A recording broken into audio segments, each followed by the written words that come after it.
जय श्री ओम नमः सिद्धेभ्यः। जय श्री ओम नमः सिद्धेभ्यः। जय श्री ओम नमः सिद्धेभ्यः। नमो अर्हन्ताणं नमो सिद्धाणं नमो आयरीयाणं नमो वज्रायाणं नमो लोये सर्वसाहुणम् नमः समय साराय स्वानुभूत्या चकासते चित स्वभावाय भावाय सर्वभावान्तरच्छिदे वन्दित सर्वसिद्धि ध्रुवमचलमणोभवं गतिं पत्ते वोच्छामि समय पाहो मृणमोषध केवली भणिदम। बीतरागी सर्वज्ञ देव जयवंत बढ़ते हैं। महावीर जन्म कल्याणक की पूर्व बेला में महावीर द्वारा बताए गए सिद्धांतों को ही समझने का प्रयास हम यहाँ पर कर रहे हैं। उसी के हेतु अपन ने गुण और गुणी में भेद नहीं होता, इस अपेक्षा को समझने के लिए समय सार के पहले कलश पे चर्चा की थी कि आत्मा में जो अनंत गुण हैं वो आत्मा से अलग नहीं होते हैं, उन गुणों से मिलकर ही आत्मा बनी होती है। ऐसा न मानने वाले न्यायिकों का निषेध करके आगे कल अपन ने वो जो सरस्वती की मूर्ति है वो ज्ञान स्वभावी आत्मा ही है, जिसके कारण अनंत धर्मणस तत्वं पश्यन्ति प्रत्यगात्मना अनेकांतमयी मूर्ति नित्यमेव प्रकाशिता। महावीर भगवान के द्वारा जो अनेकांतमयी मूर्ति की चर्चा आई वो नित्य प्रकाशित रहे, ऐसी चर्चा कल अपन ने की थी। आज तीसरे नंबर का कलश अपन लेंगे और इसके माध्यम से महावीर भगवान के जीवन को देखेंगे।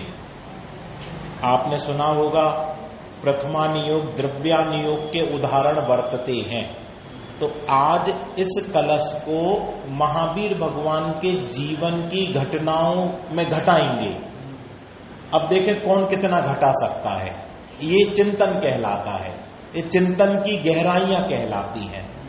मैंने भी पहले नहीं सोचा था, कलश का सोचा था, लेकिन आज पवैया जी के माध्यम से जो महावीर पूजन की मैंने, तो फिर तुरंत दिमाग में आया कि इस कलश को महावीर भगवान के जीवन की घटनाओं में घटाकर आज अपन तुलनात्मक अध्ययन करेंगे। सबसे पहले अपन 3 नंबर का कलश पढ़ते हैं, पेज नंबर भी 3 है। पर परड़ति हेतुर मोह नामनो नुभावा दौर्वित मनुभाव्या व्याप्ति कलमास्तिताया मम परम विशुद्धि शुद्ध चिन्ह मात्र मूर्तिर भवतु समय सार व्याख्येवानुभूति।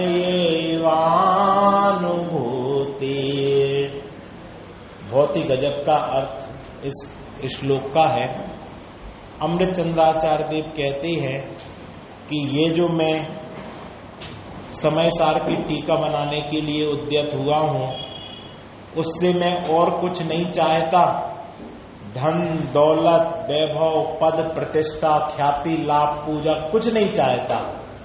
बस मैं ये चाहता हूं कि मेरी परिणति में विशुद्धता की वृद्धि हो, मोह का अभाव हो। सोचो 3 कसाय चौकड़ी के अभाव में बीतरागी संत क्षण क्षण में अंतर्मुख होकर आत्मा का आनंद का वेदन कर रहे हैं। वो भी क्या कह रहे हैं कि मम परम विशुद्धि, मेरी परिणति में परम विशुद्धि की प्राप्ति हो। विशुद्धि तो है, लेकिन कौन सी विशुद्धि चाहिए? परम विशुद्धि, केवल ज्ञान जितनी पूर्ण वीतरागता चाहिए। अभी हमें इतने में संतुष्टि नहीं है 3 कसाय चौकड़ी के अभाव के वीतरागता में। हमें चारों कसाय चौकड़ी के अभाव की विशुद्धता चाहिए। इसलिए ये समय सार की व्याख्या की। तो मैं यहां पर यह बताना चाहता हूं कि हम जब भी स्वाध्याय करने के लिए बैठे तो हम भी अमृत चंद्राचार्य देव के इस नियम को दोहराएं कि मैं ये समय सार का या किसी भी शास्त्र का स्वाध्याय करने बैठ रहा हूं तो मम परम विशुद्धि, मैं परम विशुद्धि को प्राप्त करने के लिए यहां उद्यत हुआ हूं। देखो अपन शुरू से इसका श्लोकार्थ देखते हैं। 4 पेज पर सबसे नीचे है। श्री अमृत चंद्राचार्य देव कहते हैं कि समय सार व्याख्या एव, ये श्लोक में चौथी पंक्ति है ना, भवतु समय सारा व्याख्या एवानुभूति। तो इसमें से अन्वय अर्थ बना। तो सबसे पहले उन्होंने लिया समय सार व्याख्या एव, इस समय सार शुद्धात्मा तथा ग्रंथ की व्याख्या टीका से। तो दोनों अर्थ लगा सकते हो, शुद्धात्मा की व्याख्या से या इस समय सार ग्रंथ की व्याख्या से। तो समय सार व्याख्या एव, तुम क्या चाहते हो? तो मम अनुभूति, सबसे अंतिम शब्द क्या है श्लोक का? ऊपर देखो, समय सार व्याख्या एव अनुभूते, यानी मैं मम अनुभूति, मम सबसे ऊपर आ गया, मम परम विशुद्धि। तो मम वहां से लग गया अनुभूति के साथ। तो मेरी अनुभूति की अर्थात अनुभव रूप परिणति की परम विशुद्धि, परम विशुद्धि यानी मैं परम विशुद्धि चाहता हूं। मेरी जो अनुभूति है अभी जितनी विशुद्धि है इसमें और परम विशुद्धि चाहता हूं। भवतु, हो परम विशुद्धि, हो समस्त रागादि विभाव परिणति रहित उत्कृष्ट निर्मलता हो। इतना ख्याल में आ गया? इतना ख्याल में आया? ये नीचे की 2 पंक्तियों का अर्थ हो गया। इस श्लोक में से कोई अर्थ बताएगा? समय सार व्याख्या एव, ये जो समय सार की व्याख्या की है, क्यों की है? मम अनुभूति, मेरी जो अनुभूति है, अभी अनुभूति हो रही है, लेकिन अभी अनुभूति कैसी हो रही है? 3 कसाय चौकड़ी के अभाव में अनुभूति हो रही है। तो और आपको और क्या चाहिए? परम विशुद्धि। मुझे तो पूर्ण निर्मलता चाहिए, इतना मोह भी नहीं चाहिए। अब आगे आएगा, परम विशुद्धि भवतु, परम विशुद्धि हो। कैसी है ये मेरी परिणति? प्रश्न चिन्ह है, मेरी परिणति कैसी है? तो अब श्लोक का शुरुआत होती है। पर परिणति हेतु मोह नामनोनुभावात्, पर परिणति कैसी हो रही है अभी?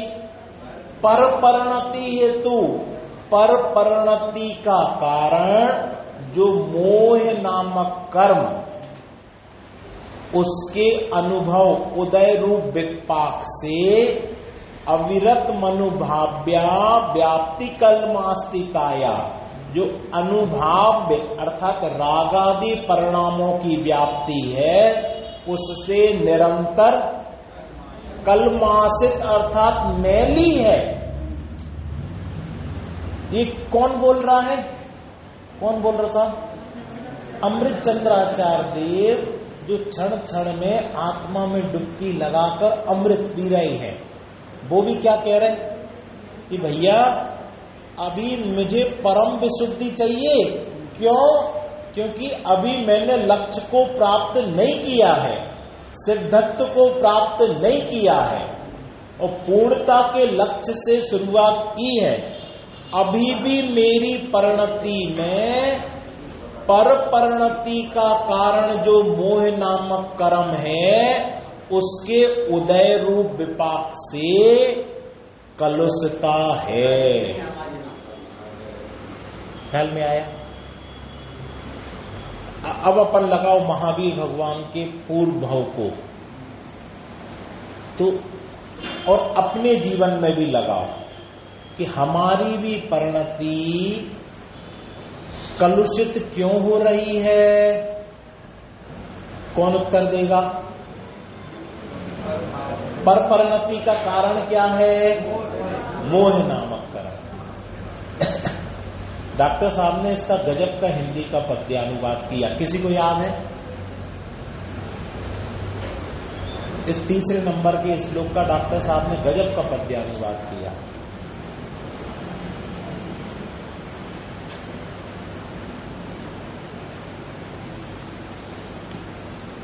क्या है, याद है किसी को?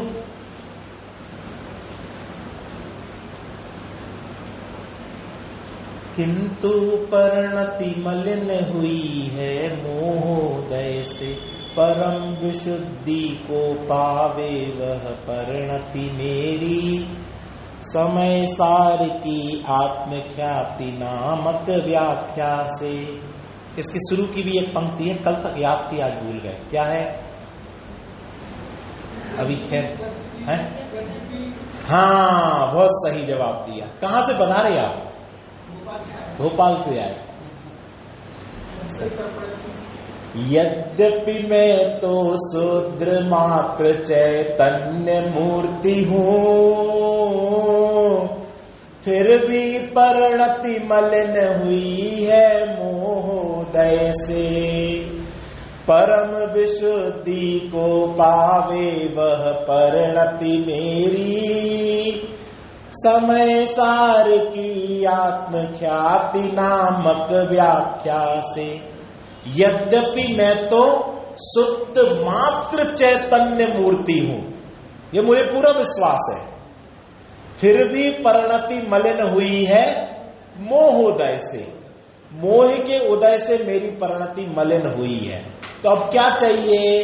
परम विशुद्धि को पावे वह परिणति मेरी, समय सार की आत्मख्याति नामक व्याख्या से। और एक बहुत अच्छी चीज बताएं, बड़े पंडित जी साहब ने जो पूजा पीठिका लिखी है, उसमें भी इस तीसरे नंबर के छंद का पद्यानुवाद कर दिया। क्या कर दिया? हूँ द्रव्य दृष्टि से अति पवित्र, परिणति ही मात्र अपावन है, चिर से ही पर में भ्रमित रही, सुचिकारी तव आराधन है। हे प्रभु सांतना साग्र दृष्टि, चिर मुद्रा हमें बताती है, शांति सुचिता अंतर में है, बाहर से कभी ना आती। सोचो, तीसरे नंबर का पद्यानुवाद है। आपको लग रहा है कि आप पूजा पीठिका पढ़ रहे हैं, अरे भैया आप समय सार पढ़ रहे हो। यद्यपि मैं तो शुद्ध मात्र चैतन्य मूर्ति हूं, फिर भी परिणति मलिन हुई है मोहोदय से। ये पहले नंबर का श्लोक का, पर परिणति हेतु मोह नामनोनुभावा, मेरी परिणति आप खोजो, मैं संसार में क्यों हूं, मैं दुखी क्यों हूं जब मैं सुख हूं, तो कि ये जो मेरी परिणति है पर परिणति रूप हो रही है, और इसके कारण मेरी परिणति कलुषित है। आपके कपड़े गंदे हों और आप वो गंदे कपड़े पहनकर एक दिन मंदिर आ जाओ और आप देख नहीं पाओ कि मेरा कुर्ता पजामा गंदा है, तो क्या अगले दिन फिर गंदा पहन के आ जाओगे? अरे यार, आज तो हम जल्दी जल्दी में देख नहीं पाए, लेकिन कल तो हम गंदा पहनकर नहीं आएंगे, इतने अपन पुरुषार्थी हैं। और परिणति मैली हो रही है, कल भी मैली थी, आज भी मैली है, और कल महावीर जयंती के दिन भी हम मैली परिणति लेकर आएंगे।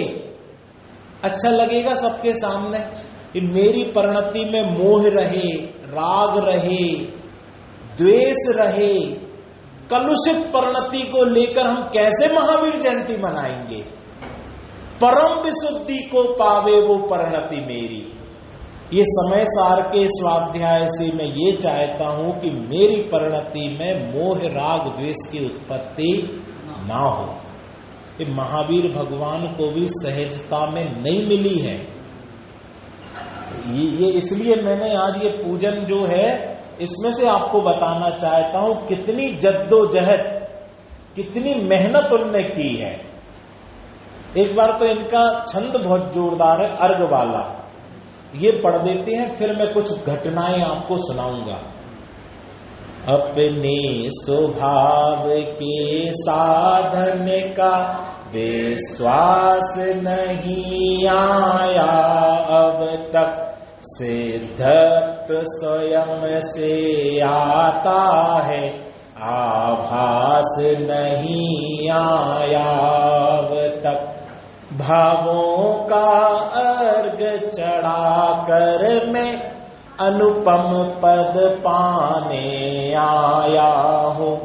हे महावीर स्वामी निज हित मैं पूजन करने आया हूं। किस लिए पूजन करने आया? निज हित। आपके लिए पूजन की जरूरत नहीं है, आप तो पूज्य हो चुके हो। एक चीज और ख्याल में आई, महावीर भगवान ने जो किया वो धर्म है या हम महावीर भगवान के लिए कर रहे हैं वो धर्म है? पहले सोच लो, बोलने के पहले सोच लो। हम अपने पूरे जीवन भर ये सोचते हैं कि हमने महावीर भगवान की प्रतिमा स्थापित कर दी, उनके पंच कल्याणक करा लिए, उनका प्रतिदिन अभिषेक पूजन करते हैं, उनके बताए हुए ग्रंथों का स्वाध्याय करते हैं। तो ये धर्म है कि महावीर भगवान ने जो किया वो धर्म है? उनने क्या किया? उनने तो अपने स्वभाव की प्रगटता की। कई भाव लग गए उनके लिए, कई भाव लग गए। अपने स्वभाव के साधन का विश्वास किया, अपने ही स्वभाव के साधन से सिद्धत्व स्वयं से आता है, ये विश्वास किया। और हम क्या सोचते, हमारा सिद्धत्व कैसे आएगा?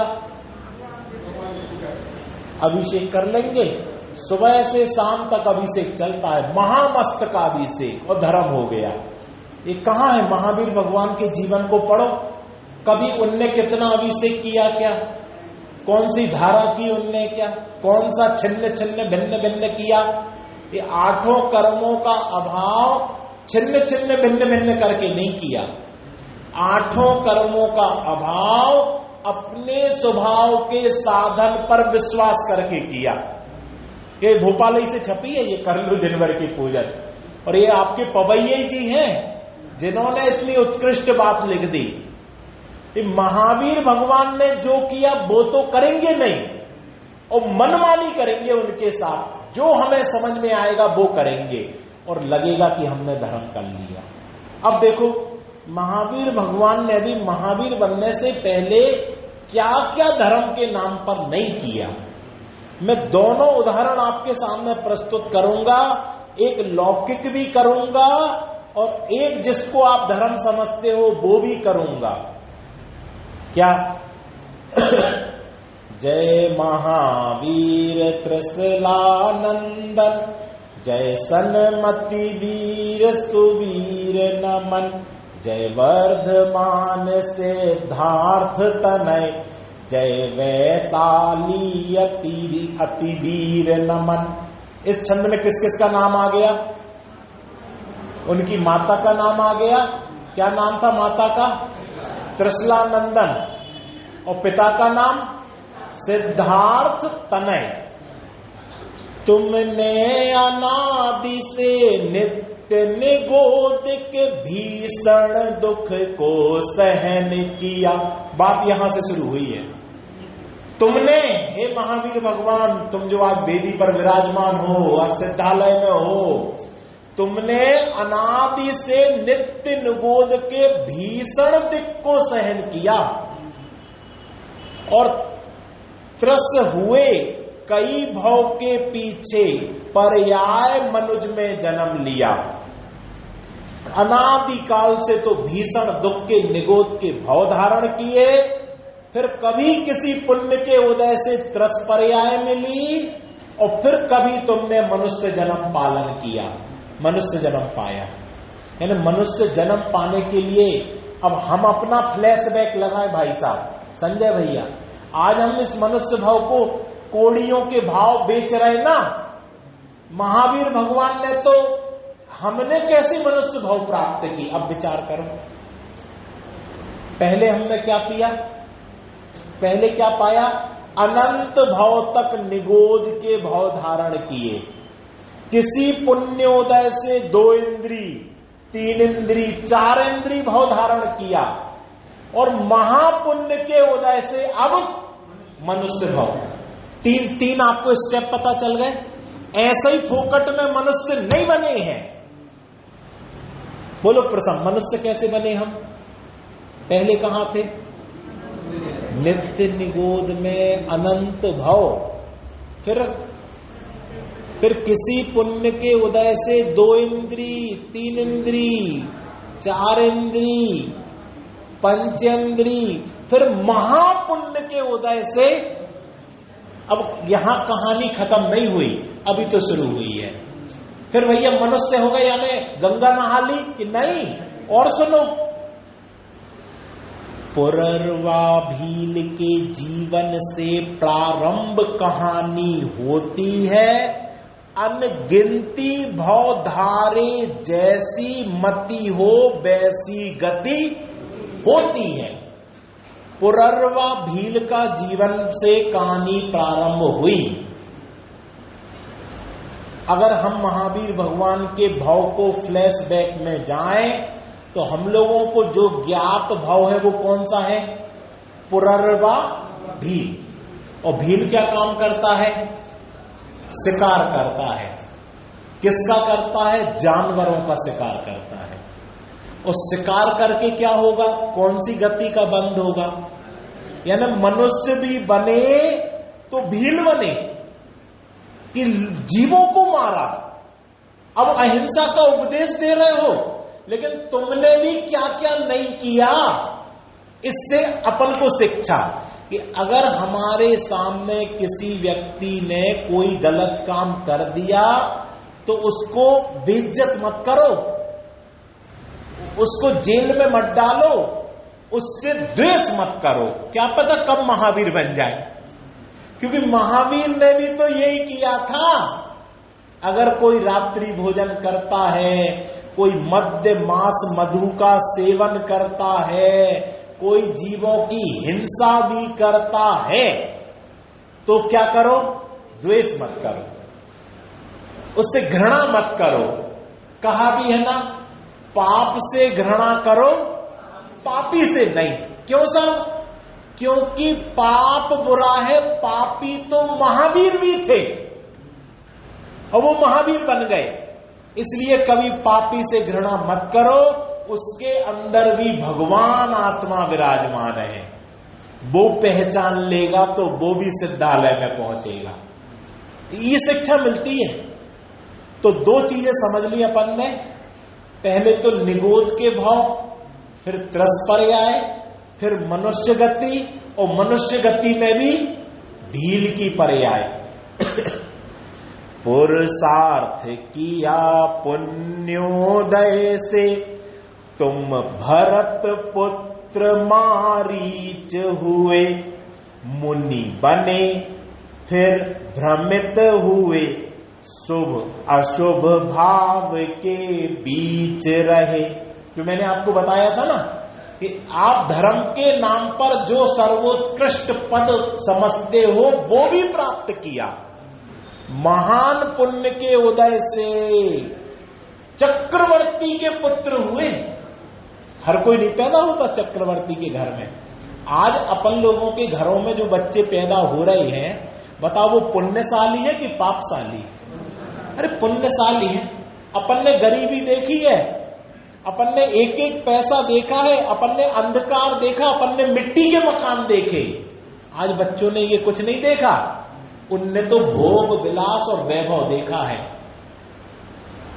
अब सोचो कि जब अपन पुण्यशाली हैं तो जो चक्रवर्ती के महलों में, सोने चांदी के भवनों में और मखमल के गद्दों में पैदा हुआ होगा, वो पुण्यशाली होगा कि नहीं? लेकिन ये पुण्य किस काम का? किस काम का? कि उस पुण्य के उदय से तुमने भरत के घर में जन्म लिया और फिर तुम मुनि भी बन गए, और फिर तुम शुभ और अशुभ भाव के बीच में रहे। अब यहां पर कोई स्वाध्यायी व्यक्ति बता दे कि यहां पर शुभ और अशुभ भाव के बीच में रहने से क्या कहना चाहते हैं कवि?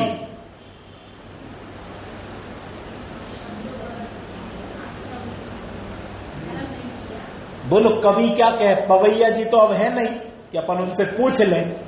आप बताओ मुझे कि वो यहां पर क्या कहना चाहते थे? मुनि बने, फिर भ्रमित हुए, शुभ अशुभ भाव के बीच हुए।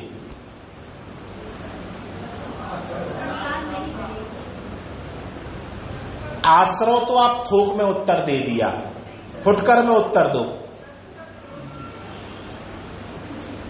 कभी शुभ भाव को धर्म माना, अशुभ भाव को अधर्म माना, और मुनि बनने के बाद भी शुभ को अच्छा और अशुभ को बुरा जाना, और शुभ भाव में धर्म मानकर आश्रव तत्व को नकार दिया, आश्रव तत्व को नहीं पहचाना। शुभ अशुभ वृत्ति एकांत दुख अत्यंत मलिन संयोगी है, अज्ञान विधाता है इनका निश्चित, चैतन्य विरोधी है। ये नहीं समझ पाए। कौन नहीं समझ पाए? महावीर भगवान। मुनि बनने के बावजूद भी नहीं समझ पाए। ये कहना चाहता हूं मैं, हमको लगता हम जल्दी से मुनि बन जाएं। अरे भैया, अनंत भव अनंत बार मुनि बने और शुभ को भला और अशुभ को बुरा जानकर शरीर को तपना ही तप मानकर खूब तप किया, खूब उपवास किए, खूब तप किया। अब सुनो आगे, यानी कवि के हृदय में बैठकर उसका भाव समझना कि वो क्या कहना चाहे। वो इशारा करता है कवि, समझना ये चिंतन है। आपने जो 40-45 साल स्वाध्याय कर लिया, वो सब हर स्वाध्याय के समय आना चाहिए। फिर अब सुनना, अभी तो धर्म के नाम पर उत्कृष्ट चीज प्राप्त कर ली, अब लौकिक के नाम पर फिर तुम त्रिपृष्ठ नारायण बन हो गए अर्धचक्र प्रधान, फिर भी परिणाम नहीं सुधरे, भव भ्रमण किया तुमने अजान। अपन क्या धन कमाना चाहते हैं और बहुत धन कमाकर सुखी होना चाहते हैं। महावीर भगवान ने कितनी बड़ी पदवी प्राप्त की। वो भारत देश के ही राजा नहीं बने। कितने खंड के राजा बने?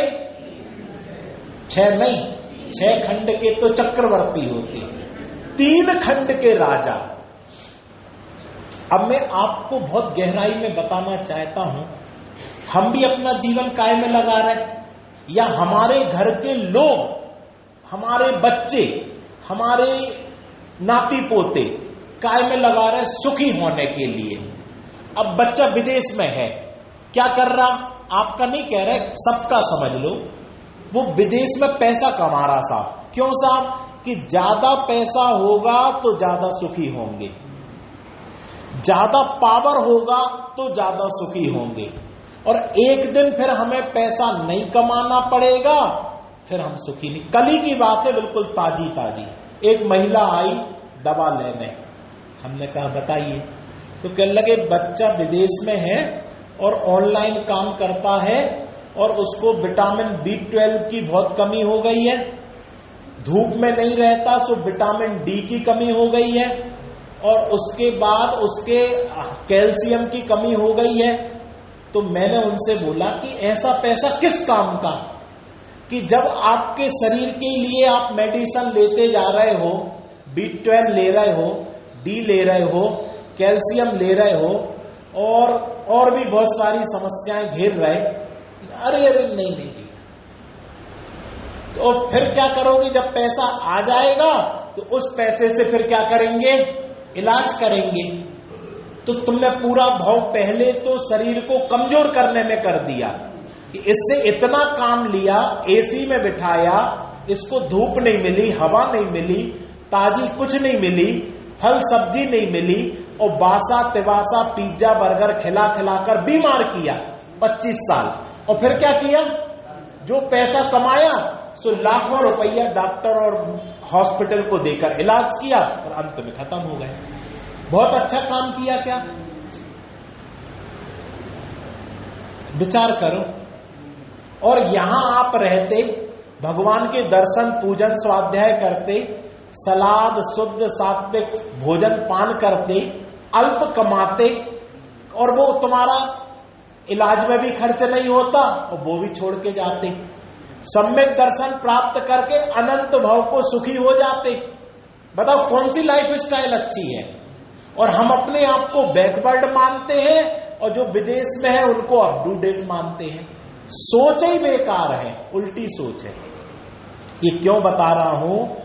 क्योंकि भगवान महावीर ने भी 3 खंड के अधिपति बने। किस चीज की कमी होगी बताओ? धन की, दौलत की, नौकर चाकर की, गाड़ी घोड़ों की, गहने आभूषण की, रानियों की, किसकी कमी थी? पर सुखी थे क्या?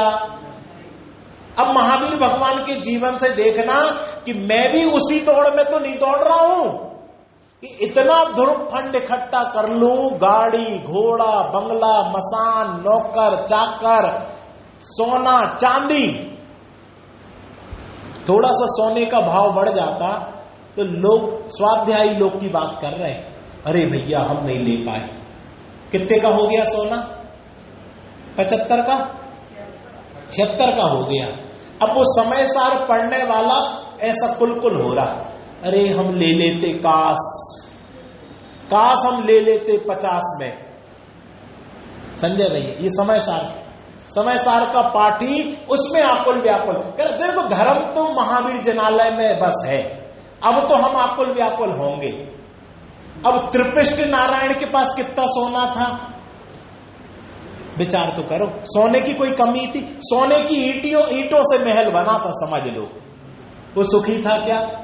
और तुम्हारे पास दोस्त हो 500 ग्राम 2 किलो 5 किलो हो जाएगा तो सुखी हो जाओगे। और जो भगवान आत्मा सुख का सागर है उसको तो तुम हेटी कर रहे हो, उसको तो धिक्कार रहे हो। और ये 10 ग्राम 20 ग्राम 50 ग्राम 100 ग्राम सोने के पीछे इस मनुष्य भाव में राग द्वेष मोह करके ऐसे कलुषित परिणाम कर रहे हो, फिर भी परिणति मलिन हुई है। इस लाइन को मत भूल जाना, इस लाइन की व्याख्या चल रही है। फिर भी परिणति मलिन हुई है मोहोदय से।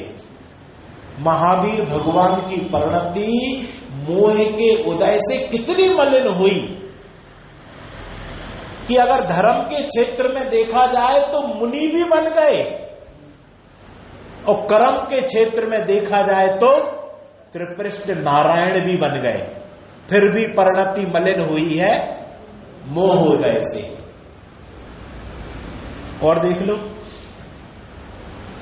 फिर देव नरक तेरे अंच मनुज चारों गति में भरमाए, पर्याय सिंह की पुनः मिली पांचों संबाय निकट आए। अब टर्न हो गया, टर्निंग पॉइंट। स्टोरी में क्या हो गया, ट्विस्ट आ गया साहब कि आपको फिर देव, नरक, त्रियंच, मनुष्य की कई पर्याय धारण करने के बाद सिंह की पर्याय मिली।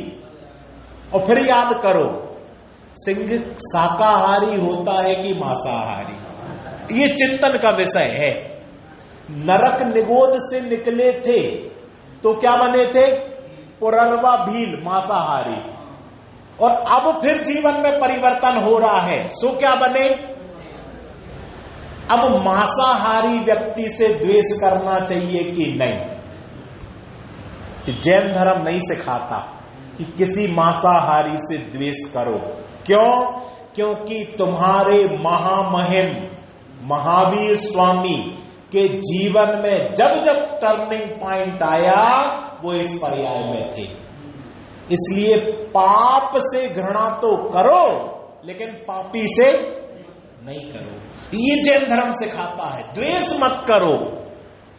कोई मांसाहारी है तो द्वेष मत करो, कोई शराबी कबाबी है तो द्वेष मत करो, वो भी महावीर बन सकता है। महावीर भगवान ने बताया। कभी सोचा इस दृष्टिकोण से, कभी इस दृष्टिकोण से महावीर भगवान को सोचा?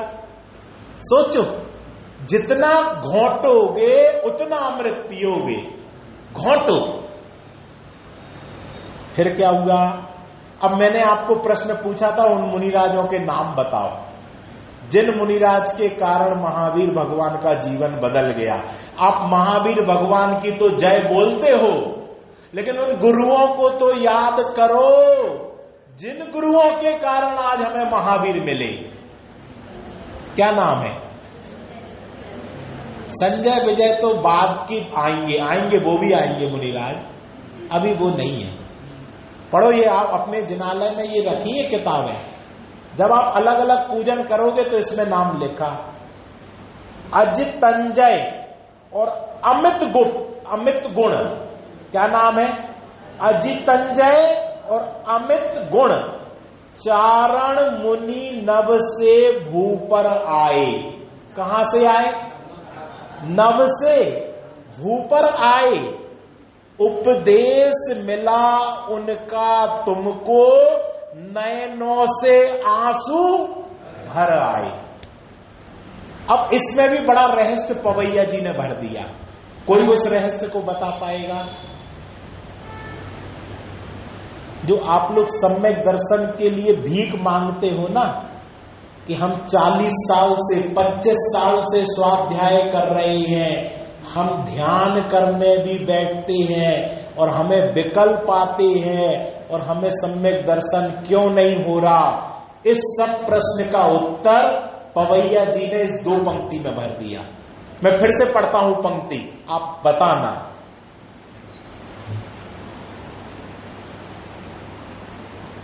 पर्याय सिंह की पुनः मिली, 5 संबाय निकट आई।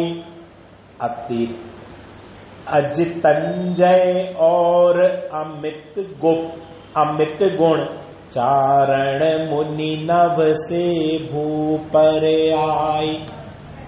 बोलो, जब सम्यक दर्शन होता है तो निमित्त भी आकाश से उतर के आते हैं। सम्यक दर्शन की भीख मत मांगो, किसी विद्वान से गिड़गड़ाओ मत, ना गुरुदेव श्री से ना बहन श्री से ना उनके चरण धोकर पीने की जरूरत है। जब सम्यक दर्शन की पर्याय प्रकट होनी होगी तो निमित्त आकाश से उतर के आएंगे। हमें किसी के पीछे नहीं पड़ना है। तो किसके पीछे पड़ना? कि जो त्रिकाली ध्रुव भगवान आत्मा में हूं, इसका जब तुम श्रद्धान करोगे तो निमित्त भी आकाश से उतर के आएंगे। चारण रिद्धिधारी मुनि आकाश से उतर के आए। अब आप समझ गए, गुरुदेव ने एक भी बात बोली है तो बिना प्रमाण के नहीं बोली, ये प्रमाण है। लोग कैसे थे? हम निमित्त को खोजो, निमित्त को खोजो, निमित्त को खोजो, गुरु को खोजो, गुरु को खोजो।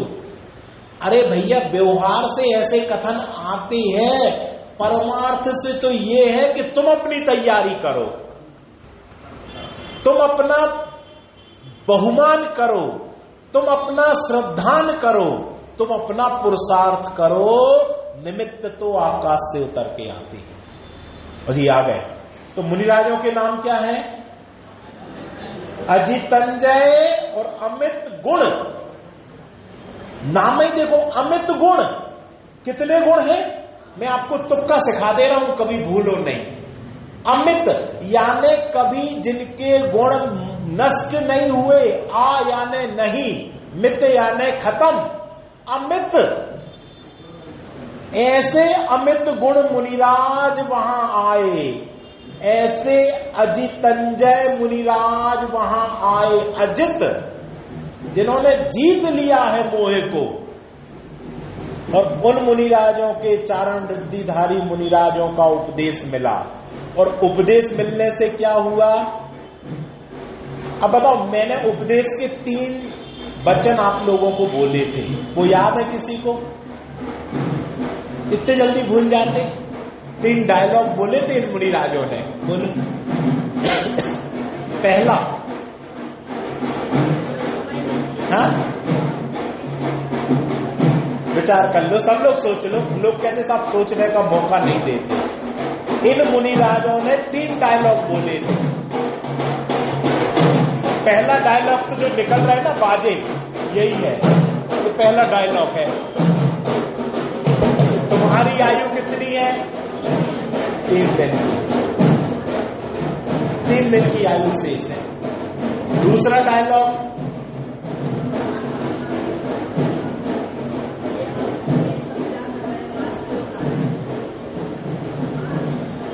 दूसरा क्या था?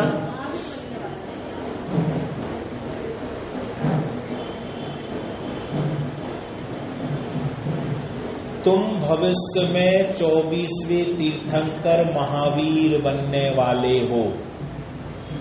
ये श्लोक मत भूल जाना। यद्यपि परिणति मलिन हुई है मोहोदय से, तो जो मोह के उदय से परिणति मलिन हुई थी महावीर भगवान के जीव की, वो मोह गल रहा है। इनके डायलॉग से गल रहा है। पहला डायलॉग, 3 दिन ही बचे हैं, यानी जो शेर की पर्याय वाली क्रूरता थी ना, जब किसी से कहो तुम्हारी आयु 3 दिन की है, तो पर्याय जन्म मिथ्यात्व गल गया, पर्याय जन्म मोह गल गया, पर्याय जन्म क्रूर परिणाम गल गए। अरे अब मैं शेर ही नहीं रहूंगा, क्या पता को गीदड़ बन जाओ। ये शेरपना तो 3 दिन का है, तो जो आओ ये खत्म हो गया। फिर तुम महावीर बनने वाले हो। मैं महावीर, मैं तीर्थंकर, मैं अहिंसा का उपदेश देने वाला, तो जो मोह गल गया। यद्यपि परिणति मलिन हुई है मोहोदय से, परिणति में मोह गल रहा, मिथ्यात्व गल रहा, सम्यक तो सन्मुख हो रहे। और तीसरा, तुम भगवान आत्मा हो, ऐसा नक्की करो, निर्णय करो, अनुभव करो। और मोह गल गया और आंखों में से आंसू बह गए, मुनिराज के चरण प्रक्षालन हो गया और सम्यक दर्शन की प्राप्ति हो गई। विचार करो, विचार करो। यद्यपि परिणति मलिन हुई है मोहोदय से, परम विशुद्धि को पावे वो परिणति मेरी। हे भगवान, मेरी परिणति परम विशुद्धि को प्राप्त हो, मेरी परिणति परम विशुद्धि को प्राप्त हो। तो महावीर भगवान कह रहे मेरी परिणति परम विशुद्धि को प्राप्त हो। अब मुझे एक कसाय चौकड़ी के अभाव वाली नहीं, 4 कसाय चौकड़ी के अभाव वाली वीतरागता चाहिए, इतनी वीतरागता चाहिए। अब जाओ तो उस घटना में एक पिक्चर खींचो, 2 मुनिराज खड़े हैं, शेर खड़ा है और हिरण का मरा हुआ डला है, और ये संवाद चल रहे हैं। आंख बंद करके उस स्थान पर पहुंचो तो। और मुनिराज के उपदेश से शेर की परिणति मिथ्यात्व को छोड़ रही है और अतीन्द्रिय आनंद का पान हो रहा है, स्वरूपाचरण चारित्र हो रहा है, सम्यक्ताचरण चारित्र हो रहा है। और फिर क्या हो रहा है? फिर वो शेर आजीवन मांसाहार का त्याग करता है। 3 दिन बचे हैं, सो नियम लेता है, संयम लेता है, भोजन का ही त्याग कर देता है, पत्ते भी नहीं खाता। क्यों? क्योंकि उसके जो दांत हैं पत्ते को नहीं चबा सकते, वो तो मांस चबाने के लिए बने हैं। तो वो पर्वत पर बैठ जाता है, जब धूप निकल आती है तो प्रासुक जल पी लेता है, और कौवे उसको मरा हुआ जानकर उसके ऊपर बैठ जाते हैं और वो पर्वत की शिला पर बैठकर तप करता है। और तप किसे कहते हैं? स्वरूपे प्रतपन सो तपा। वो स्वरूप में प्रतपन कर रहा है, बाहर में देह तप रही है और अंदर स्वरूप में लीन है। ऐसा करके वो महावीर भगवान के जीव ने धर्म की शुरुआत की। अब मेरा एक प्रश्न है, धर्म की शुरुआत अब हो रही है कि जब वो मारीची के भाव में मुनि बना था तब हुई थी? लेकिन संसार कैसे मानता है कि मुनि व्रत धारण, मुनि व्रत धारण, मुनि व्रत धारण। अरे मुनि व्रत धार अनंत बार ग्रेवक उपजायो, पहले जो आत्म ज्ञान बिना सुख लेस।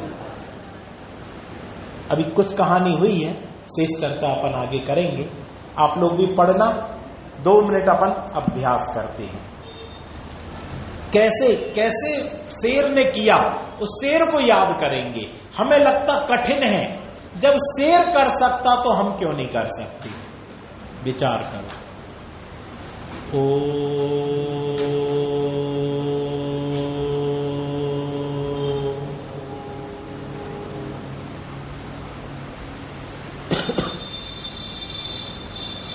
हूं परमात्मा छू एम नक्की कर।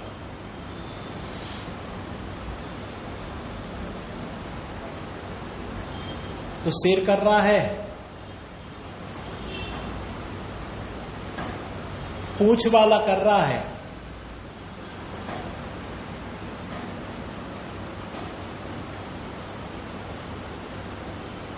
चैतन्य स्वरूपो हम, मैं यहां जो विराजमान हूं वो चैतन्य स्वरूप ही मैं हूं, जड़ रूप देह में नहीं हूं। अनादि अनंत स्वरूपो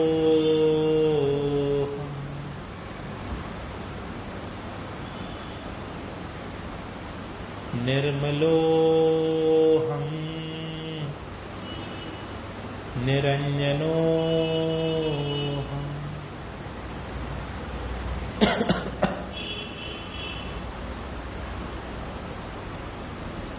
द्रव्य कर्म भाव कर्म नो कर्म से न्यारा हूं। कभी इन कर्मों ने मुझे छुआ नहीं है, प्रवेश नहीं किया मेरे में।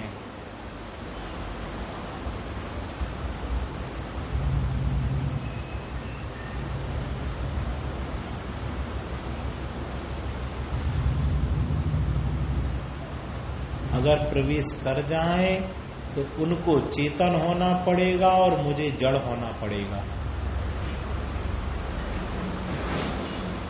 इसलिए द्रव्य दृष्टि से देखूं तो अति पवित्र भगवान आत्मा विराजमान हूं।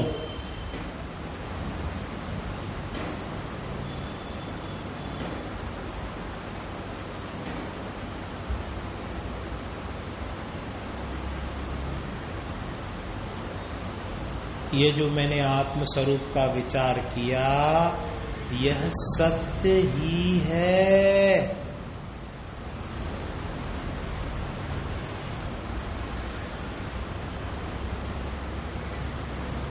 जितना जितना श्रद्धान पक्का होगा उतनी उतनी विशुद्धता बढ़ेगी। और विशुद्धता में ही शुद्धता की उत्पत्ति होगी।